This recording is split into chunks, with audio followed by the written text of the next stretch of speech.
setting. Which is better? To be aware of every tiny malformation and imperfection in your body, or live life without worrying about anything until it's, well, right there in front of you? We asked some of you today, and here's what you had to say. I think that a full body scan, especially if it's going to let you know something that's going on that you didn't already know, is good. It's preventive. I wouldn't do a full body medical scan. If it's the best thing to get done, then it'll probably help you eliminate some of the bills you'll have later on down the line. Probably good. I did it.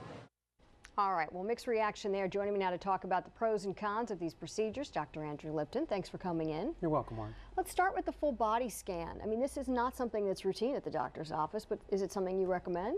Well, there's different types of full body scans, and the bottom line is that every scan that we have to date is putting energy into the body, whether it be an MRI or an X-ray or a CAT scan or even ultrasound. In my practice, as you know, we use natural alternatives to any option, and I use a infrared or thermography, full body thermography, which is a new paradigm. It's something that measures the energy coming off the body. As opposed to picturing anatomy, it pictures physiology, it pictures function.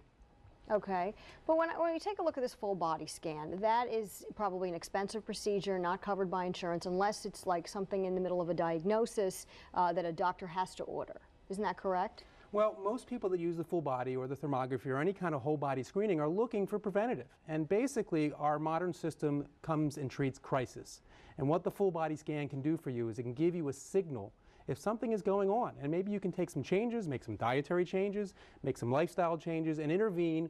And basically, prevention is the cure for this, and early intervention. So you're saying that can range anything from cancer to arthritis to back pain? Right, and so the classic issue is breast thermography, is the mammogram.